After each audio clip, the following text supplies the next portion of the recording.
astăzi vom vorbi despre vorbe și expresii pe care să nu le spui niciodată copilului tău, ca să nu-l rănești, umilești, respingi sau destabilizezi sau să-i distrugi viitorul, respect de sine, evident, împotriva voinței tale sau oricăruia dintre noi.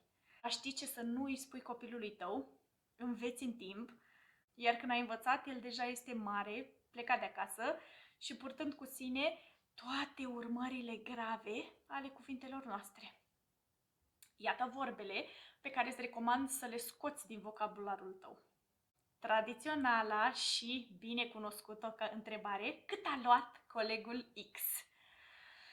Da, ăsta este sportul național al nostru, al românilor, comparatul cu celălalt. Acest comportament îl vedem de când suntem mici și apoi în școală, familie, societate.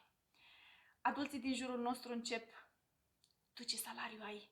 Tu până la ce oră ai lucrat aseară? Tu ai plecat la 9 de la muncă, stai liniștit, eu am muncit până la 11.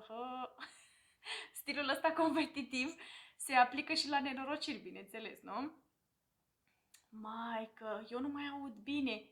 Cea de lângă: tu ești doar surdă, stai liniștită, eu sunt și surdă și chioară, știi? Atitudinea asta.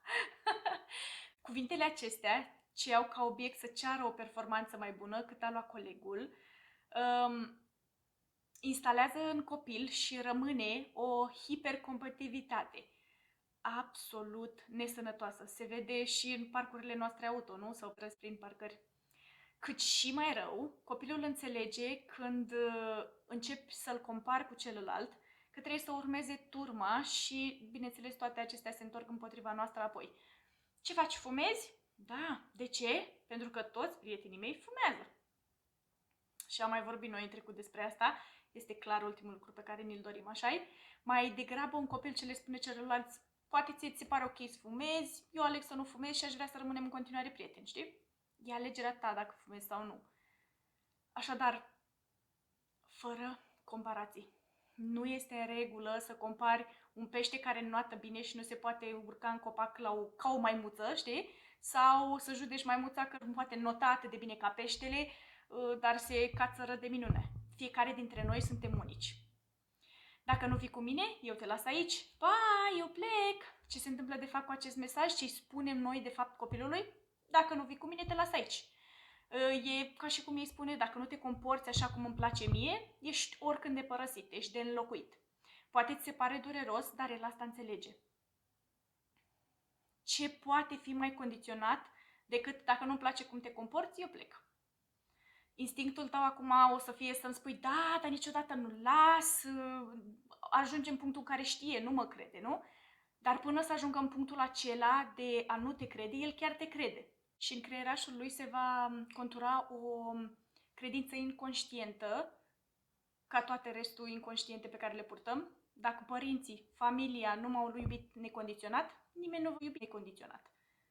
Sau: dacă nu închizi acum telefonul, cu mine nu mai ai ce vorbi. Sau: dacă nu ieși acum, te încui în casă. Bine, fie, rămâi aici, dar dacă pățești ceva, să nu vii la mine apoi să-mi spui. Dacă îndrăznești să faci asta, pe mine să nu mă mai cauți. Apelând la amenințări ca acestea, ajungem în punctul în care copilul se prinde că tu nu îl închizi de fapt în casă, nu îi întorci spatele și pleci, și nici măcar nu va fi ultima dată când îi vei vorbi, oricât de amenințător va fi tonul cu care tu îi vorbești. Așa, copilul se prinde că îl păcălești pentru a obține fix ceea ce tu îți dorești atunci. Și dacă el se prinde, pe termen lung ia naștere această convingere: nu este adevărat ce-ți spui, deci nu mai am încredere în tine. Și de ce este important ca acest copil să aibă încredere în tine? Pentru că adolescent fiind apoi, dacă tu îi spui că ceva nu este bine, nu este bine să te urci la volan după ce ai consumat alcool, te va crede. Dacă îi spui despre vicii, să zicem, cum unele chestii pot distruge sănătatea, te va crede. Când va avea o problemă, va avea încredere să-ți spună și să vină și să căutați soluții împreună. Dar îți imaginezi cum ar fi să nu te creadă? Să cedeze mai degrabă anturajului decât să vorbească cu tine? Nu este de mirare că în România majoritatea relațiilor dintre părinți și copii se rup la adolescență. Practic, pe măsură ce scade influența părinților, crește cea a anturajului. Copiii efectiv fug de părinți, fug de relația cu părinții lor. Lasă-l să plângă, să facă plămâni. Când lași copilul să plângă și nu-l iei în brațe și aplici tehnica aia cry it out sau îl lași să-și întărească plămânii, cum e vestita expresie, atunci tu îi spui copilului că emoțiile lui nu contează, că el nu contează pentru tine. Ușor, ușor, încetează să se mai bazeze pe tine, își pierde încrederea în tine și în iubirea ta. Despărțirea de copil, plecatul pe ascuns sau mințitul. Atunci când suntem nevoiți să plecăm, trebuie să fie ceva nenegociabil. Validează emoțiile copilului, asigură-l că tu te întorci acasă, te întorci la el și apoi pleacă cu calm și cu convingere. Nu trage de timp, nu sta să plângi lângă el, să plângeți amândoi acolo, ho, ci pur și simplu. Spune-i, știu că nu-ți place când plec, dar trebuie să plec la muncă acum. Te iubesc și ne vedem în 4 ore, sau diseară, sau la ora 6.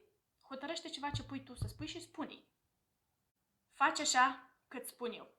Deși îți dorești să comanzi pe termen scurt o reacție de a opri copilul dintr-un comportament dezirabil sau să canalizezi energia copilului către un alt lucru dorit de tine, instalează frică și obediență în copilul acela. Îmi este rușine cu tine, mă faci de rușine sau mai dezamăgit. Comune, nu? Mesajul psihologic este nu ești bun de nimic. Exact asta noi îi transmitem copilului. Cum poți să te comporți cu mine în halul ăsta după câte fac eu pentru tine? Sau de ce nu mă asculți? Nu mai vorbesc cu tine. Copilul are nevoie de tine să îi fii părinte sau model, un exemplu pentru el dacă ești unchi, bunic, persoană alături de familie. Nu să te poziționezi ca fiind nesigur, ca fiind rănit, să iei personal acele sentimente mari atunci când pe el îl copleșesc efectiv. Dauna psihologică, credere în sine. Se creează impresia că nu contează decât nevoile tale ca părinte, dar nu și ale lui ca copil. Când îl trimiți la colț, time out. Înveți copilul că această relație cu el, acea iubire este condiționată, limitată. Atât timp cât se comportă cum dorești tu, este ok, este iubit, totul e în regulă. Sau când nu se comportă cum dorești tu, îi negi emoțiile, îi negi trăirile. Și este acceptat doar dacă te mulțumește pe tine. Deci relația este instabilă, este ceva pe care acel copil nu se poate baza. Îi spunem greșit când ție ți este cel mai greu, când ești supărat, frustrat, când tu ești plin de emoții mari, eu nu sunt alături. Sunt cel mai puțin dispus să fiu implicat, să fiu lângă tine. Nu este ceea ce noi dorim să le spunem, nu-i așa? Atât te-a dus mintea. Este limpede cât de mult îți pasă. Aceste cuvinte spuse instalează în copil o stimă de sine redusă. Nesimțitule, eu te-am făcut, eu te omor. Dauna psihologică instalează fie docilitate, fie resentimente, ostilitate sau comportament opozițional.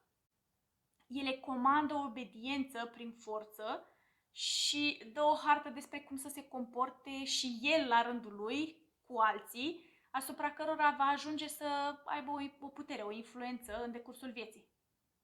Și la școală, din ce mi-amintesc, le spui colegilor părerea ta, de teamă că nu vei mai fi acceptat în grupul lor. Deci dauna psihologică se accentuează teama de evaluările celorlalți și rămânem cu asta toată viața. Tradiționalul, hei, liniște în clasă! Sigur, profesorul încearcă și el să facă liniște, să predea și el lecția sau părintele să-și audă gândurile sau să-i spună copilului ceea ce dorește el să-i spună în acel moment că nu mai are răbdare cu acel copil, dar copilul începe să-i fie teamă, să mai pună întrebări, să mai fie dispus către lucruri noi, să mai fie dispus să interacționeze cu copiii. Dacă tot timpul îi se spune taci din gură, fie obedient acolo, stai cu minte. Sau, greșit, citatul corect este așa este normal, așa este bine, așa se cade. Învață convenționalism. Asta este școala și viața de familie, societatea din jurul nostru care ne-a adus în acest punct pe fiecare dintre noi. Nu știu dacă ție îți place, dar mie nu, sincer. Eu chiar cred că se poate mai bine. Deși trăim în cea mai pașnică perioadă din istoria omenirii, este cea mai plină de anxietate și depresie, dacă ne uităm la cercetările valabile. Suntem efectiv pierduți ca oameni. Ori toate acestea, eu cred că au mare legătură cu, nu atât de mult cu realitatea, ci cu cuvintele pe care le folosim și au fost folosite asupra noastră până acum. Viețile copiilor sunt influențate de cuvinte, cuvintele părinților și a celor pe care îi admiră. Așadar, amintește-ți că tu ești vocea din capul copilului tău. Încrederea în sine se formează de mic copil și tu ai puterea să-l ajuți pe acel copil, pe copilul tău, să devină un adult sigur pe el, care se va pe sine. În următorul video voi reveni cu câteva dintre cuvintele și încurajările pe care copiii au nevoie să le audă. Eu sunt aici astăzi să-ți spun că dacă eu pot reuși, și tu poți reuși. Eu am încredere în tine și în noi, să fiu sinceră. Ne vedem curând!